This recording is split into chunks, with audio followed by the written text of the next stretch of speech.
రెండవ రాజుల గ్రంథంలో నుండి 14వ అధ్యాయము చదువుకుంటున్నాం. ఇజ్రాయేలు రాజును యెహోయాహాజు కుమారుడు అయిన యెహోయాషు ఏలుబడిలో 2వ సంవత్సరమందు యూదా రాజును యోవాషు కుమారుడైన అమజ్యా రాజాయెను. అతడు ఏలనారంభించినప్పుడు 25 ఏండ్ల వాడై యెరూషలేమునందు 29 సంవత్సరములు ఏలెను. అతని తల్లి యెరూషలేము కాపరస్తురాలైన యెహోయద్దాను. ఇతడు తన పితరుడైన దావీదు చేసినట్టు చేయకపోయినను యెహోవా దృష్టికి నీతి గలవాడై తన తండ్రి అయిన యోవాషు చేసిన ప్రకారము చేసెను. అయితే అతడు ఉన్నత స్థలములను కొట్టివేయలేదు. జనులు ఇంకను ఉన్నత స్థలములలో బలులు నర్పించుచు ధూపము వేయిచునుండిరి. రాజ్యమందు తాను స్థాపింపబడిన తరువాత రాజుగు తన తండ్రిని చంపిన తన సేవకులను అతడు హతము చేయించెను. అయితే కుమారుల దోషమును బట్టి తండ్రులకు మరణశిక్ష విధింపకూడదు. తండ్రుల దోషమును బట్టి కుమారులకు మరణశిక్ష విధింపకూడదు. ఎవని పాపము నిమిత్తము వాడే మరణశిక్ష నొందును అని మోషే వ్రాసి ఇచ్చిన ధర్మశాస్త్రమందు యెహోవా ఇచ్చిన ఆజ్ఞను బట్టి ఆ నరహంతకుల పిల్లలను అతడు హతము చేయలేదు. మరియు ఉప్పు లోయలో అతడు యుద్ధము చేసి ఎదోమీయులలో 10,000 మందిని హతము చేసి సెలాను పట్టణమును పట్టుకొని దానికి యొక్తయేలని పేరు పెట్టెను. నేటి వరకు దానికి అదే పేరు. అంతటా అమజ్యా ఇజ్రాయేలు రాజైన యెహూకు పుట్టిన యెహోయాహాజు కుమారుడైన యెహోయాషు నొద్దకు దూతలను పంపి, మనము ఒకరినొకరము దర్శించినట్లు నన్ను కలియరమ్మని వర్తమానము చేయగా, ఇజ్రాయేలు రాజైన యెహోయాషు యూదా రాజైన అమజ్యాకు ఇలాగూ వర్తమానము పంపెను. లెబానోనులోనున్న ముండ్ల చెట్టొకటి నీ కుమార్తెను నా కుమారునికిమ్మని లెబానోనులోనున్న దేవదారు వృక్షమునకు వర్తమానము పంపగా, లెబానోనులోనున్న దుష్ట మృగము వచ్చి ఆ ముండ్ల చెట్టును త్రొక్కివేసెను. నీవు ఎదోమీయులను హతము చేసినందున నీ హృదయమందు నీవు అతిశయపడుచున్నావు. సరే, ఇప్పుడు నీ నగరునందు నీవుండి నీకున్న ఘనతను బట్టి నీవు అతిశయపడుము. నీవు మాత్రము గాక నీతో కూడా యూదావారును కూలునట్లుగా నీవెందుకు అపాయములో దిగుదువని చెప్పినను అమజ్యా విననొల్లనందున ఇజ్రాయేలు రాజైన యెహోయాషు బయలుదేరి యూదా సంబంధమైన బెర్షమేషు పట్టణము దగ్గర తానును యూదా రాజైన అమజ్యాయు కలుసుకొనగా, యూదా వారు ఇజ్రాయేలు వారి ఎదుట నిలువలేక అపజయమొంది అందరును తమ తమ గుడారములకు పారిపోయిరి. మరియు ఇజ్రాయేలు రాజైన యెహోయాషు అహజ్యాకు పుట్టిన యోవాషు కుమారుడైన అమజ్యా అను యూదా రాజును బెర్షమేషు దగ్గర పట్టుకొని యెరూషలేమునకు వచ్చి ఎఫ్రాయిము గుమ్మము మొదలుకొని మూల గుమ్మము వరకు యెరూషలేము ప్రాకారమును 400 మూరల పొడవున పడగొట్టెను. మరియు యెహోవా మందిరమునందును రాజు నగరునందును కనబడిన బంగారము, వెండి మొదలైన సమస్త వస్తువులను పట్టణస్థులలో కొదువ పెట్టబడిన వారిని తీసుకొని షోమ్రోనునకు వచ్చెను. యెహోయాషు చేసిన ఇతర కార్యములను గూర్చియు అతని పరాక్రమమును గూర్చియు యూదా రాజైన అమజ్యాతో అతడు చేసిన యుద్ధమును గూర్చియు ఇజ్రాయేలు రాజుల వృత్తాంతముల గ్రంథమందు వ్రాయబడి ఉన్నది. అంతటా యెహోయాషు తన పితరులతో కూడా నిద్రించి షోమ్రోనులో ఇజ్రాయేలు రాజుల సమాధి అందు పాతి పెట్టబడెను. అతని కుమారుడైన యెరోబాము అతనికి మారుగా రాజాయెను. యూదా రాజైన యోవాషు కుమారుడైన అమజ్యా ఇజ్రాయేలు రాజైన యెహోయాహాజు కుమారుడైన యెహోయాషు మరణమైన తరువాత 15 సంవత్సరములు బ్రతికెను. అమజ్యా చేసిన ఇతర కార్యములను గూర్చి యూదా రాజుల వృత్తాంతముల గ్రంథమందు వ్రాయబడి ఉన్నది. అతని మీద యెరూషలేములో జనులు కుట్ర చేయగా అతడు లాకీషు పట్టణమునకు పారిపోయెను. గాని వారు లాకీషునకు అతని వెంట కొందరిని పంపిరి. వారు అక్కడ అతనిని చంపి గుర్రముల మీద అతని శవమును యెరూషలేమునకు తెప్పించి దావీదు పురమందు అతని పితరుల సమాధిలో పాతిపెట్టిరి. అప్పుడు యూదా జనులందరూ 16 సంవత్సరముల వాడైన అజర్యాహుకు తీసుకొని తన తండ్రి అయిన అమజ్యాకు బదులుగా పట్టాభిషేకము చేసిరి. ఇతడు రాజైన తన తండ్రి తన పితరులతో నిద్రించిన తరువాత ఏలతు అను పట్టణమును బాగుగా కట్టించి యూదా వారికి దాని మరలా అప్పగించెను. యూదా రాజును యెవాషు కుమారుడనైన అమజ్యా ఏలుబడిలో 15వ సంవత్సరమందు ఇజ్రాయేలు రాజైన యెహోయాషు కుమారుడగు యరొబాము షోమ్రోనులో ఏలనారంభించి 41 సంవత్సరములు ఏలెను. ఇతడును ఇజ్రాయేలు వారు పాపము చేయుటకు కారకుడగు నెబాతు కుమారుడైన యరొబాము చేసిన పాపములను విడువక అనుసరించి యెహోవా దృష్టికి చెడుతనము జరిగించెను.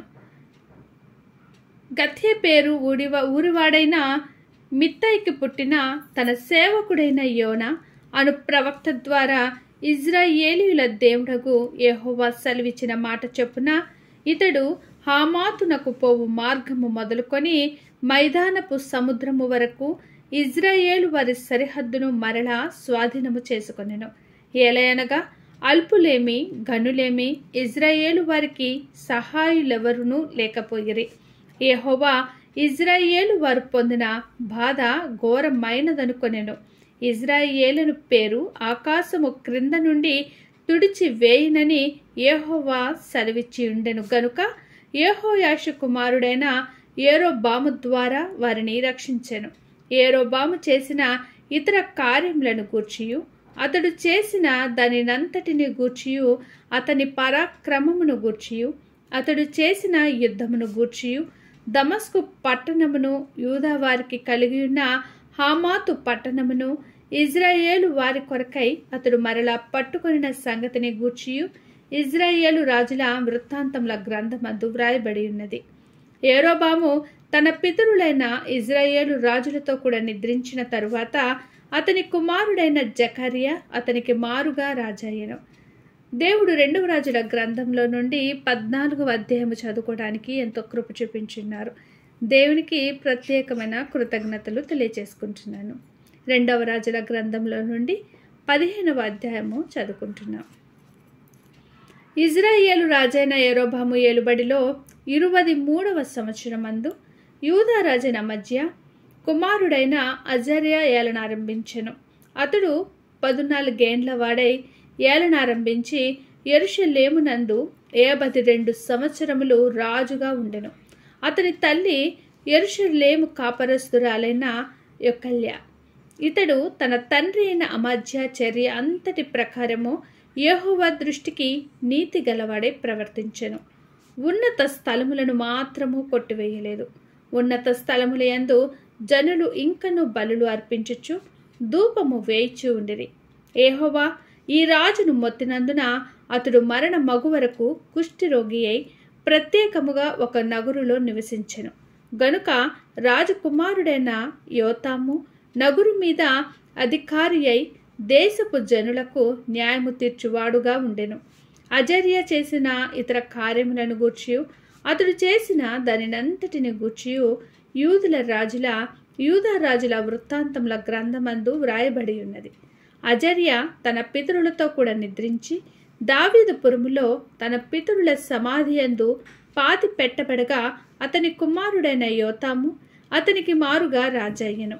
యూదా రాజైన అజర్యా ఏలుబడిలో 38వ సంవత్సరమందు యరొబాము కుమారుడైన జకర్యా షోమ్రోనులో ఇజ్రాయేలు వారిని 6 నెలలు ఏలెను. ఇతడు ఇజ్రాయేలు వారు పాపము చేయుటకు కారకుడగు నెబాతు కుమారుడైన యరొబాము చేసిన పాపములను విడువక అనుసరించుచు తన పితరులు చేసినట్లుగా తానును యెహోవా దృష్టికి చెడుతనము జరిగించెను. యాబేషు కుమారుడైన షల్లాము అతని మీద కుట్ర చేసి జనులు చుచుచుండగా అతని మీద పడి అతనిని చంపి అతనికి మారుగా రాజాయెను. జకర్యా చేసిన కార్యములను గూర్చి ఇజ్రాయేలు రాజుల వృత్తాంత గ్రంథమందు వ్రాయబడి ఉన్నది. నీ కుమారులు 4వ తరము వరకు ఇజ్రాయేలు సింహాసనము మీద ఆసీనులై ఉందురని యెహోవా యెహూతో సెలవిచ్చిన మాట చొప్పున ఇది జరిగెను. యూదా రాజైన ఉజ్జియా ఏలుబడిలో 39వ సంవత్సరమందు యాబేషు కుమారుడైన షల్లాము ఏలన ఆరంభించి షోమ్రోనులో 4 దినములు ఏలెను. గాది కుమారుడైన మనహేము తిర్సాలో నుండి బయలుదేరి షోమ్రోనునకు వచ్చి షోమ్రోనులో నుండి యాబేషు కుమారుడైన షల్లాము మీద పడి అతని చంపి అతనికి మారుగా రాజాయెను. షల్లాము చేసిన ఇతర కార్యములను గూర్చియు అతడు చేసిన కుట్రను గూర్చియు ఇజ్రాయేలు రాజుల వృత్తాంతముల గ్రంథమందు వ్రాయబడి ఉన్నది. మెనహేము రాగా తిప్సహు పట్టణపు వారు తమ గుమ్మములు తీయలేదు కనుక అతడు వారినందరినీ హతము చేసి తిర్సాను దాని చేరువ గ్రామములన్నిటినీ కొల్లపెట్టి అచ్చట గర్భిణులందరి గర్భములను చింపెను. యూదా రాజైన అజర్యా ఏలుబడిలో 39వ సంవత్సరమందు గాది కుమారుడైన మనహేము ఇజ్రాయేలు వారిని ఏలనారంభించి షోమ్రోనులో 10 సంవత్సరములు ఏలెను. ఇతడును తన దినములన్నీ ఇజ్రాయేలు వారు పాపము చేయుటకు కారకుడగు నెబాతు కుమారుడైన యెరోబాము చేసిన పాపములను విడువక అనుసరించుచు యెహోవా దృష్టికి చెడుతనము జరిగించెను. అష్షూరు రాజైన పూలు దేశము మీదికి రాగా మనహేము తనకు రాజ్యము స్థిరపరచునట్లుగా పూలు చేత సంధి చేయించుకొనవలెనని 2000 మనుగుల వెండి పూలునకు ఇచ్చెను. మనహేలు ఇజ్రాయేలులో భాగ్యవంతులైన గొప్పవారిలో ప్రతి మనిషి యొద్దను 50 తులముల వెండి వసూలు చేసి ఈ ద్రవ్యమును అష్షూరు రాజునకిచ్చెను గనుక అష్షూరు రాజు దేశమును విడిచి వెళ్ళపోయెను. మెనహేము చేసిన ఇతర కార్యములను గూర్చియు రాజు చేసిన దానినంతటిని గూర్చియు ఇజ్రాయేలు రాజుల వృత్తాంత గ్రంథమందు వ్రాయబడి ఉన్నది. మెనహేము తన పితరులతో కూడా నిద్రించిన తరువాత అతని కుమారుడైన పెకహ్యా అతనికి మారుగా రాజాయెను. యూదా రాజైన అజర్యా ఏలుబడిలో 50వ సంవత్సరమందు మెనహేము కుమారుడైన పెకహ్యా షోమ్రోనులో ఇజ్రాయేలు వారిని ఏలనారంభించి 2 సంవత్సరములు ఏలెను. ఇతడును ఇజ్రాయేలు వారు పాపము చేయుటకు కారకుడగు నెబాతు కుమారుడైన యెరోబాము చేసిన పాపములను విడువక అనుసరించుచు యెహోవా దృష్టికి చెడుతనము జరిగించెను. ఇతని క్రింద అధిపతియు రెమల్యా కుమారుడైన పెకహు కుట్ర చేసి తన యొద్దనున్న గీలాదీయులైన 50 మందితోనూ అర్గోబుతోనూ అరిహేనుతోనూ కలుసుకొని షోమ్రోనులోనున్న రాజనగరులలోని అంతఃపురమందు అతనిని చంపి పెకహ్యాకు మారుగా రాజాయెను. పెకహ్యా చేసిన ఇతర కార్యములను గూర్చియు అతడు చేసిన దానినంతటిని గూర్చియు ఇజ్రాయేలు రాజుల వృత్తాంతముల గ్రంథమందు వ్రాయబడి ఉన్నది. యూదా రాజైన అజర్యా ఏలుబడిలో 52వ సంవత్సరమందు రెమల్యా కుమారుడైన పెకహు షోమ్రోనులో ఇజ్రాయేలులను ఏలనారంభించి 20 సంవత్సరములు ఏలెను. ఇతడు ఇజ్రాయేలు వారు పాపము చేయుటకు కారకుడగు నెబాతు కుమారుడైన యెరోబాము చేసిన పాపములను విడువక అనుసరించుచు యెహోవా దృష్టికి చెడుతనము జరిగించెను. ఇజ్రాయేలు రాజైన పెకహు దినములలో అష్షూరు రాజైన తిగ్లత్పిలెసెరు వచ్చి ఇయోను పట్టణమును అబెల్బే మయకా పట్టణమును యానోహను పట్టణమును కెదెషు పట్టణమును హోసోరు పట్టణమును గీలాదు దేశమును గలిలియా దేశమును నప్తాలి దేశమంతయును పట్టుకొని అచ్చటనున్న వారిని అష్షూరు దేశమునకు చెరగా తీసుకొని పోయెను. అప్పుడు ఏలా కుమారుడైన హోషియే హోషేయ ఇజ్రాయేలు రాజును రెమల్య కుమారుడైన పెహకు మీద కుట్ర చేసి అతని మీద పడి అతని చంపి యూదా రాజైన ఉజ్జియా కుమారుడైన యోతాము ఏలుబడిలో 20వ సంవత్సరమున అతనికి మారుగా రాజయ్యను. పెహకు చేసిన ఇతర కార్యములను గూర్చియు అతడు చేసిన దానినంతటిని గూర్చియు ఇజ్రాయేలు రాజుల వృత్తాంతముల గ్రంథమందు వ్రాయబడి ఉన్నది. ఇజ్రాయేలు రాజును రెమల్య కుమారుడునైన పెహకు ఏలుబడిలో 2వ సంవత్సరమున యూదా రాజైన ఉజ్జియా కుమారుడగు యోతాము ఏలనారంభించెను. అతడు 25 ఏండ్ల వాడై యెరూషలేమునందు రాజై 16 సంవత్సరములు ఏలెను. అతని తల్లి సాదోకు కుమార్తె అయిన యెరూషా. ఇతడు యెహోవా దృష్టికి నీతిగా ప్రవర్తించి తన తండ్రి అయిన ఉజ్జియా చర్యను పూర్తిగా అనుసరించెను. ఆయనను ఉన్నత స్థలములను కొట్టివేయకుండెను. జనులు ఉన్నత స్థలములందు ఇంకను బలులు నర్పించుచు ధూపము వేయిచు నుండిరి. ఇతడు యెహోవా మందిరమునకున్న ఎత్తైన ద్వారమును కట్టించెను. యోతాము చేసిన ఇతర కార్యములను గూర్చియు అతడు చేసిన దానినంతటిని గూర్చియు యూదా రాజుల వృత్తాంతముల గ్రంథమందు వ్రాయబడి ఉన్నది. ఆ దినములలో యెహోవా సిరియా రాజైన రేజునును రెమల్య కుమారుడైన పెహకును యూదా దేశము మీదికి పంపనారంభించెను. యోతాము తన పితరులతో కూడా నిద్రించి తన పితరుడైన దావీదు పురమందు తన పితరుల సమాధిలో పాతిపెట్టబడెను. అతని కుమారుడైన ఆహాజు అతనికి మారుగా రాజాయెను. దేవుడు ఈ అధ్యాయమును 2వ రాజుల గ్రంథంలో నుండి 15వ అధ్యాయమును చదువుకోవడానికి దేవుడు ఎంతో కృప చూపించున్నారు. దేవునికి ప్రత్యేకమైన కృతజ్ఞతలు తెలియచేసుకుంటున్నాను. ఈరోజు మనము 2వ రాజుల గ్రంథంలో నుండి 14వ అధ్యాయము మరియు 15వ అధ్యాయము చదువుకున్నాము. ప్లీజ్ లైక్ చేయండి, షేర్ చేయండి, సబ్స్క్రైబ్ చేయండి. దేవుడు మనందరికీ తోడైండును గాక. ఆమేన్.